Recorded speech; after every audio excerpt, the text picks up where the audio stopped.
Welcome back to another episode of the Tiny and Nate podcast with our special guest, Sarah Fish.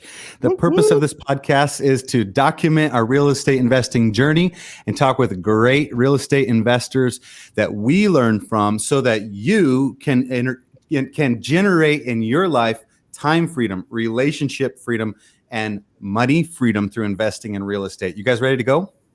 Yes. Dope. Let's do this. Let's do this. Sarah Fish, thank you so much for joining us on today's show. Thank you, Nate. Thanks for having me. I'm really excited to be here with you guys, both Tiny and Nate. And thanks for reaching out. So let's dive right into the deep end. How did you get started in real estate? We know you're a managing broker with Keller Williams, but what was the very first trigger that made you go, I'm jumping into the deep end, I'm going into real estate? So crazy thing, it was the purchase of my own house that got me really going. I loved my agent, my realtor. It's realtor, but I loved my agent and she was great. I had the awful mindset of thinking that anybody could do it. So I got my real estate license thinking it could be something to supplement my income and a way I could get out of the casino. I was working at a casino for a local casino for 15 years. And it was one of those things that I translated hospitality and was wondering how I could work on my hospitality skills somewhere in a professional field. So real estate is what I picked. And I became licensed. A few years later, I was working 2 jobs, full-time at both. Takes a long time, but I got everything rolling. Full-time real estate since I've hit the ground, and I've been in real estate 10 years now. So since February of 2011. I've seen a lot. I know a lot. Yep. What's your primary markets? Where are you working with clients? So I do work up and down the I-5 corridor, all around Whatcom counties, Skagit counties, Island counties, a little familiar with San Juan counties, also Snohomish and King. So a lot up and down the I-5 there. That's a big territory. Yeah. Well, partnerships too. Mm-hmm. So, Yep. It's not who. I mean, it's not how. It's who. It's who. That's right. Have you been hooing things? Have you been hooing things since we had coffee? Things. Yes, thank you. So that brings, the first time Nate and I met, we hooed things. So it's not, it was good. I've been hooing things like crazy. Left and right. Just hooing things everywhere. To our listeners and viewers, if you have no idea what the heck we're talking about, we have an episode a few back where we reviewed a book called Who Not How, which is fantastic about achieving greater goals through finding experts and releasing tasks to other people that are better at it than you. So that's what we're talking about here. It'll change your life, promise. So thank you guys. Yeah, it's been great. So Sarah, one of the things that I was super excited to talk with you about for this episode was how you are helping your clients who, in my mind, it's me, right? Like 8 years ago, I was buying this house in Bellingham and I didn't know hardly anything about real estate investing, but it seems like to me, you are helping your clients not only buy their own homes, but then leverage that home that they live in to build a real estate portfolio. And in my mind, if I had to pick a clickbaity headline for this episode, it's like how to take your own home and build a portportfolio of 10 homes so you can retire by the age you're 32. Or something much shorter than that because really it's a headline. Yeah. So here's the question, Sarah. Here's the question. Talk me through, you don't have to use their names, but a client you've recently helped take their current home that they live in and use that to leverage and create a real estate portfolio. So these clients I've been working with, our first home was about 8 years ago. That was our first home that we purchased. It was in Burlington. Their first home, 900 some odd square feet. They had one child then, helped them purchase that. And when we were in the middle of purchasing it, I found, going to classes and such, that you, for anybody who doesn't know, you can buy one house every 2 years, owner occupied, depending. So we purchased his house about 8 years ago, and then about 2 years after that, he calls me up and he says, Sarah, what was that thing you told me about? Real estate investing? I'm ready to buy my second house. Nice. And I was like, you're what? What? Ready to buy your second house? This sounds like a real estate agent's dream. Well, here's the thing. I want people to buy as many homeowner occupied homes as possible. I never ever want to sell their listing, but in 30 years when they need money, I'll need money. I'm going to go and sell all their homes for them 30 years down the road. Perfect. But really, I don't want people to sell their homes now. I really want them to build a portfolio of real estate. So getting back to my clients, they call me about 6 years ago and say, we're ready to purchase our next house. Oh my gosh. At that point in time, I'm not quite sure they had 25% equity in the home. So we started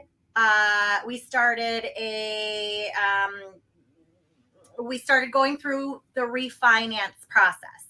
So when he purchased his home purchase was zero down using an FHA zero down home loan. And he called me, I'll tell you about it. But we used that home. We sat on that home, and 3 years later, it had equity. It had at least 25% equity. So within that 3 years, we refinanced his home. That now became an exit home. So we went to go look for a new property for them. They were looking for a bigger home. They had added a new child to their family, looking for another home, and they wanted to keep the exit home as a rental. Not the 900 square foot one. Yes, the 900 square foot one. It was like 928 square feet, 3 bedrooms, 1 bath. It's renting for $1,800, guys. $1,800. Okay. Anyway, so I can't believe it. So, okay. So we get his house refinanced and we go start shopping for another house. Well, it took a while to find his house because at that point in time, we were just starting to get into that boom, the real estate boom about 5 years ago. So it took us a while to find their home. But once we found their next home, we were able to put in an offer with owner financing terms. Oh, wow. Not owner, but owner financing. So like down payment, all of the interest was like an owner occupied home, not seller terms. I'm sorry. I'll watch my terms. No. Okay. Gotcha. Got it. Owner occupied terms. Owner occupied. I do apologize. With the funds from the lender, but also the 900 square foot house that you helped him to refi. Correct. So if you can follow me, we predicted that home, the 900 square foot home, would command $1,800 in rent at that time. Okay. We were able to take 70% of that $1,800 and offset his next purchase. So it was like, are you doing the math? I'm doing the math. Yep, doing the math. It was so you took 1260 is 70% of 1,800. Yep. And that 1260 offsetted. It was like he only had to apply, or he only had to qualify for the payment that is the remainder of that. Amazing. For the new house. Does that make sense? Yeah. Yes, because the bank is looking. Sorry? Does every bank understand this, and are they all? Every bank understands this. Yes. Okay. I don't know why this isn't taught more, Tiny. I'm really shocked it's not, because I've got my license and nobody mentioned this. I know. It's really amazing. Okay. So we found their home. They were able to get into their other home zero down, guys. Wow. Amazing.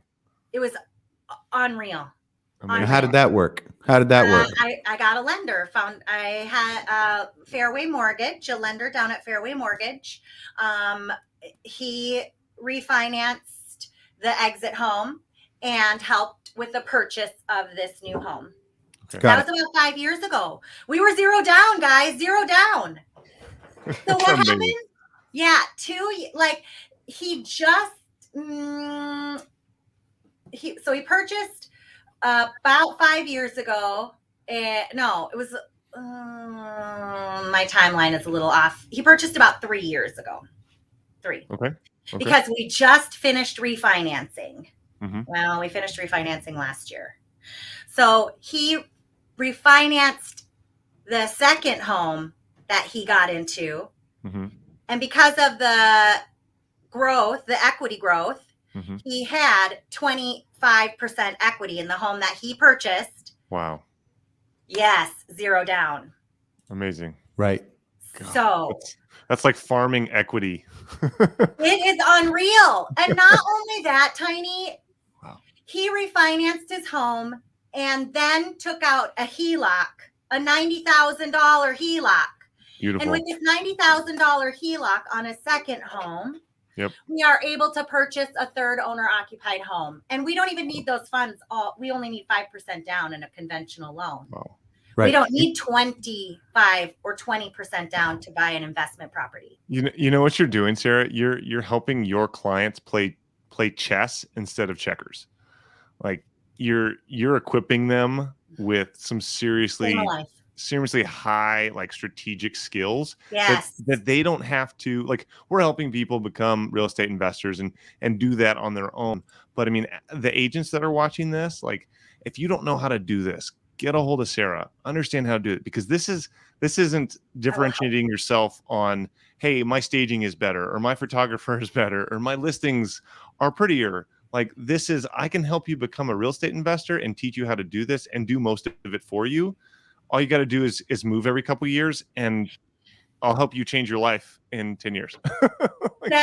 So I don't, it can be done. It can be done. Yeah. It can really, Incredible. like, I got shivers, guys. It can be done. That's good. I'm really, really excited to help people do it. So the offer that we put in on his third house is a $550,000 offer. We purchased his first house at like I think it was 280 that we bought that house for, 280. Right. We Right. bought his second house at 348. Wow. And we're looking at buying his third house at 550. And he owns all of that real estate. It's going to be $1 million of real estate under his belt now. He'll have, I mean, if we purchase that house today, we'll have $1.5 million of real estate under his. From when to when, in what time period for this guy? About 8 years.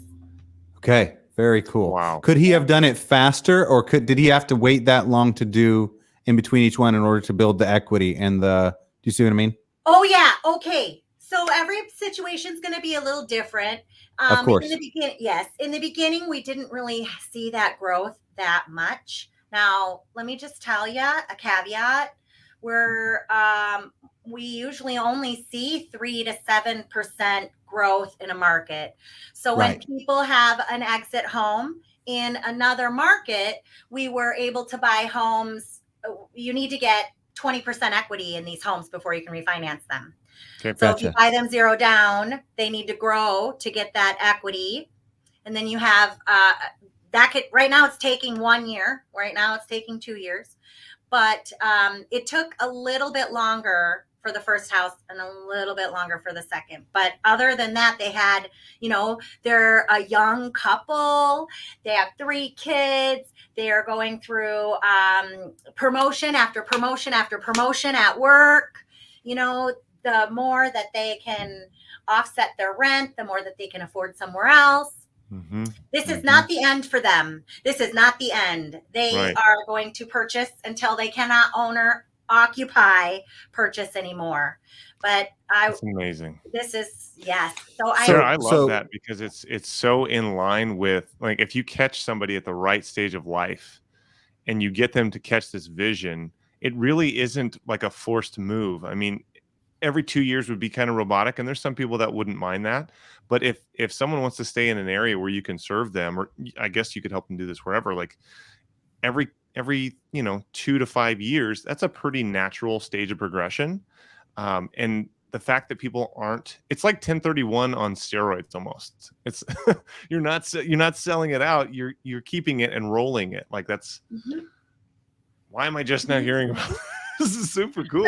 So, I've lost some listings because I tell people they don't sell now. And you know what? It's not what those people want. I'm like, you should have a different goal in mind. But then that's gotten me in trouble. So I got to learn my wisdom. Where do I need to put it? Just because you're excited about it. Yeah. So if I'm getting this right, these guys could do this up to 7 more times. Yes. And at that point, they'd have a 10-unit portfolio. Wow. That is correct. Do you think they could retire at that point or do whatever it is they want? Yes. I think they can retire after 5. Wow. Especially listen, you can buy owner-occupied homes, 4plexes. You can buy 4plexes, owner-occupied homes. 1 to 4. Yeah. So you can get conventional 5% down with 1 to 5 unit housing units. Wow. Now you can buy VA. I got a hard question for you. Not pulling any punches here. In this market, when you're finding people coming in, cash offers, $100,000 over, how's the FHA 0 down? What are you saying to those listing agents that's having them pick your offer over others? I think I know what you're going to say, but I'm just curious. I beg. Here's what I say. I say, listing agent, your seller has no liability right now. Do you know if you give me a chance, my buyer client has all the liability right now. You can even say no if that appraisal doesn't come in. And if you put it back on the market in 30 days, you've gained 7% of equity. I mean, let me just tell you another ungodly statistic here right now. What's the growth that we're seeing right now? Are we seeing we're seeing 12%? We can easily see we're saying 12%, right? 12% equity growth. So what that means in layman's terms is if you have a $500,000 home right now, your home is growing $5,000 a month. Right. That's $60,000 in 12 months. Yep. So a listing that sits on the market it has a potential to grow value.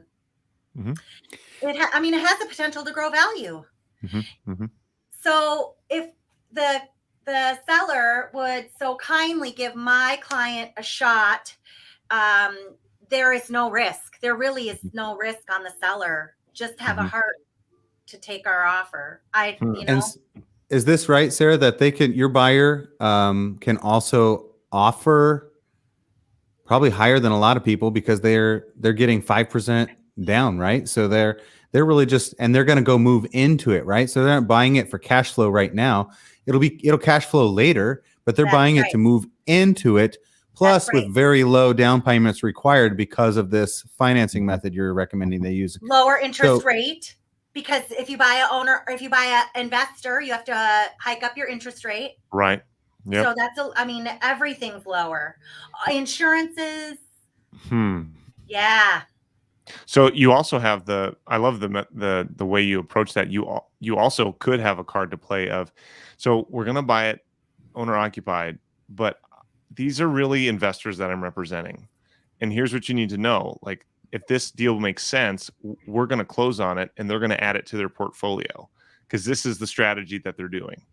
And so this isn't their first rodeo. Would that work? Here's the thing. We need to wait 2 years. 2 of the 5 years you need to live in the house.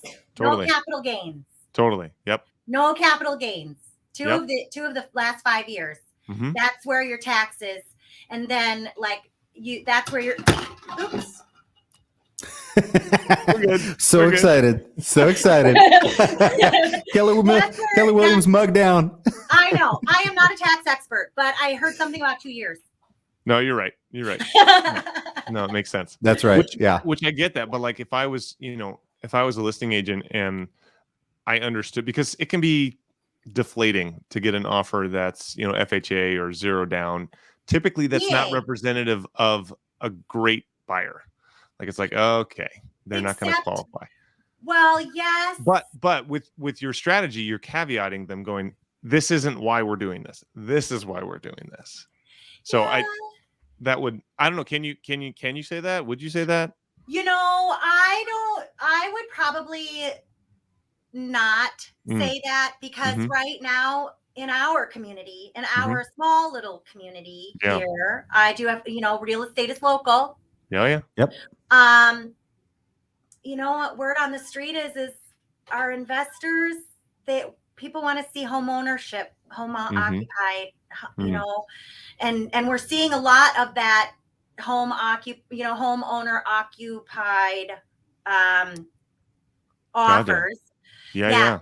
With all that money, with cash. Right. So it doesn't really matter Got it. whether you're an investor or you're cash flow buyer, you're still competition. Interesting. Yeah. No, the narrative, right? Does the that make local sense? narrative. That makes a lot of sense. I see that. It does. Yeah. So they're on their third house right now. They haven't completed that one. They're in process. Is that right? I submitted the offer today. Cool. I heard there are multiple offers just now from the lender, like right before our podcast. Yeah. I was like, Are you kidding? We have multiple offers on the house. It's been on the market 18 days.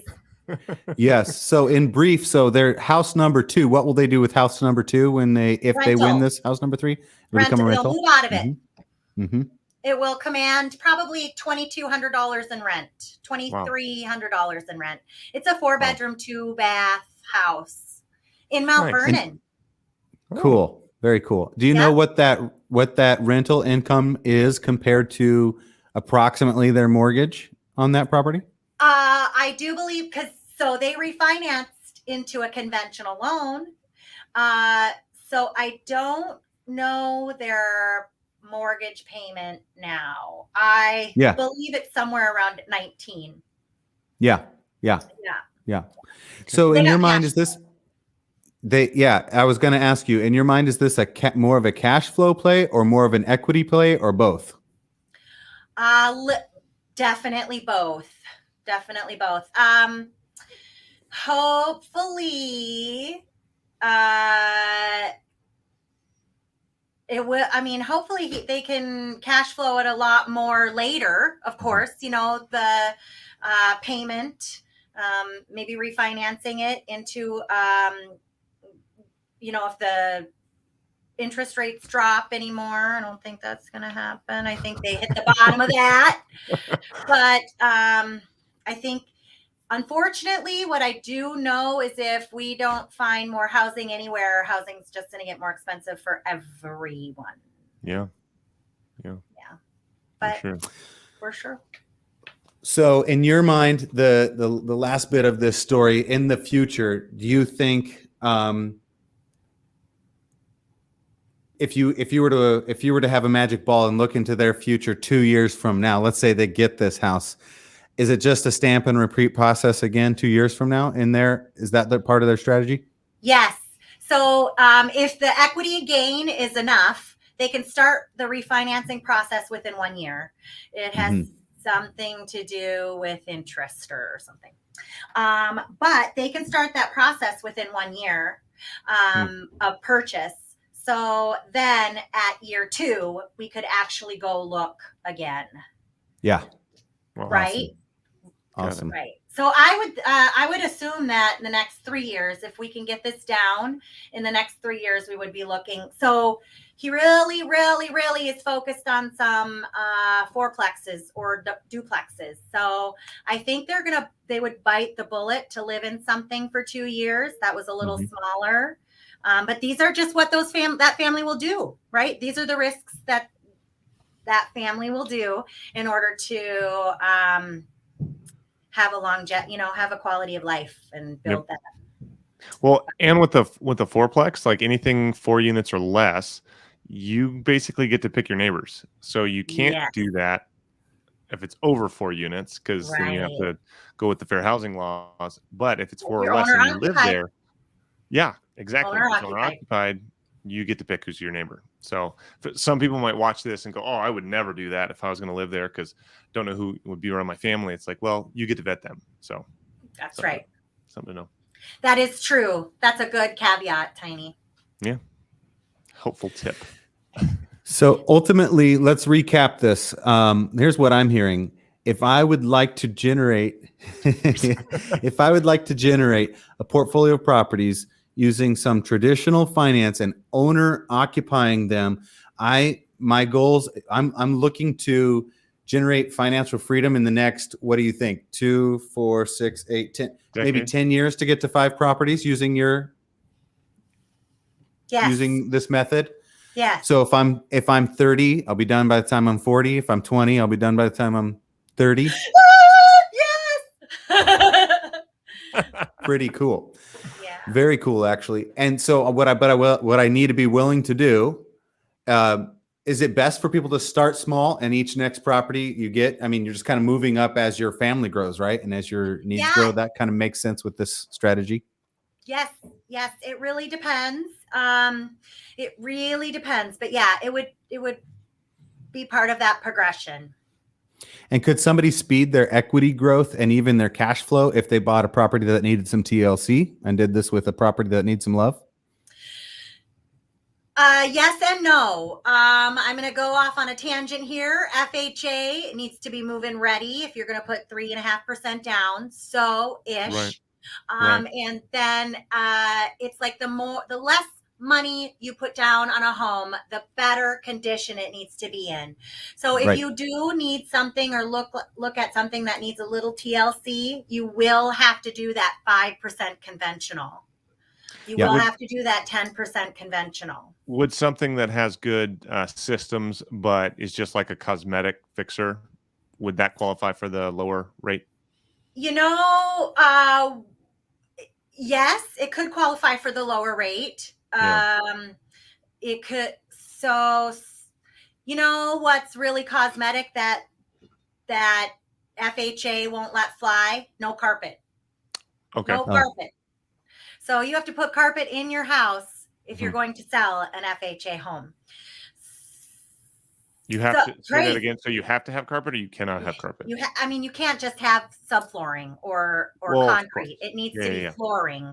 If it's concrete flooring, it needs to be like epoxy to concrete, painted concrete flooring. Yeah. So some of those things can be really nitpicked at. But those are things we get through. Totally. So yes, we just go, we take care of our issues when they get here. We can't, we know how to do it. We just got to get through. That's right. Well, I'm just a check. So if somebody wants to go that extra mile and either is handy or has a great builder friend or just wants to, is a YouTube junkie and on the weekends because their cash flow from their other properties is so strong, they have an extra day off of work.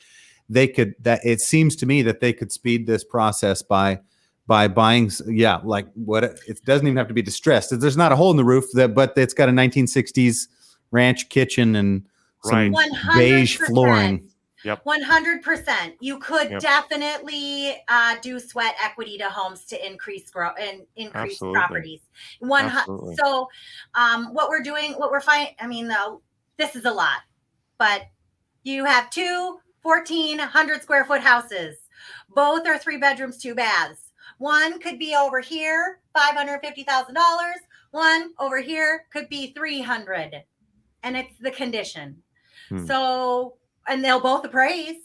But the condition, you're right. That's how you can build that, Nate. What I like about this is there's almost a baked in amount of time to do a homemade or a DIY reno. Like it takes longer than people think. So if you're going to make this part of your, instead of having 25% equity, you could have 30, 40, 50% equity, depending on what you bought it at and where the market goes. So that's, it depends where your stomach's at. It's not going to be right for everybody. But I love that if you wanted to be, it's like a way to make the workout harder. It's to increase your equity in a shorter amount of time, just spin that dial down, find one that's a little more grubby and got a kitchen reno in you. Great. It's true. That's pretty awesome. I love that. It's true, especially from like anybody who's been to a spin class knows what I'm talking about. It's terrible. Spin the dial down. Tiny, you do not go to spin class. Tiny, tell me you do not go to spin class. I did before kids, my wife and I went to one, and I was like that awkward kid that was on a bike that was way too small. It's like the seat was all the way up, and it was terrible. It was embarrassing. I stopped. Well, we are nearly out of time. So, Sarah, I want to make sure people know how to get a hold of you. I believe your website, sarahfishgroup.com. If you're on the I-5 corridor, Western Washington, and you want an agent that can help you not just buy or sell a house, but also teach you how to grow a portfolio so you can retire early, definitely reach out to Sarah Fish at sarahfishgroup.com. No H in the word Sarah. That's right. Because H's are real. Sarah, why don't you take us out of here with this? What are you most excited about? It's 2022 or at the end of January here. What are you excited about for this year, for your business or for your clients, or just for maybe you got an awesome vacation coming up? What are you excited about? Can I? Let me take it to the cheese board. Cheese board? Yeah, I'm really excited about our relationship that we're building. You guys also are investors, real estate investors. So thank you. We will be out and tirelessly looking for new listings for you guys to reno and get on the market and provide housing for our people who so much need it. So thank you. Yes, that's right. I'm excited about this opportunity. I am excited about all the opportunities in 2022 with a new partner in real estate and new opportunities to teach and mentor. I'm really excited about that. And I'm going to Mexico in February. Yoo-hoo! 10 days. Ole. I'm excited about that. Nice. So get don't out even of the try to rain, reach her. get some sunshine. Yeah. Don't No, even stop. talk. I gotta help. Reach me.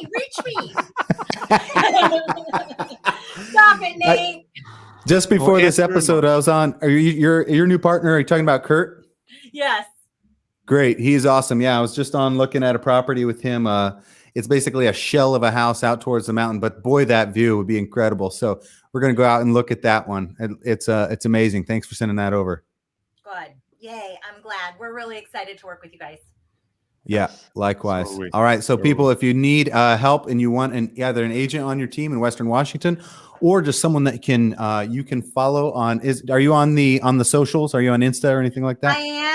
I'm on the socials. I'm Sarah Fish Realtor, and you can look me up, Sarah Fish Realtor, both of them, Instagram and Facebook.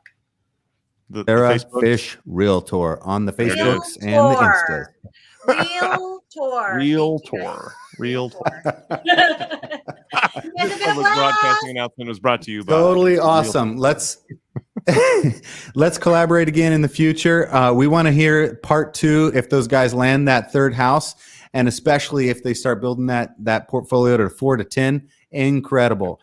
This has been how to retire in 10 years, leveraging your own house to build a real estate empire. I love it. Awesome. Bye, Thanks, you guys. guys. We'll see y'all on the next one. Thank Yeah. you.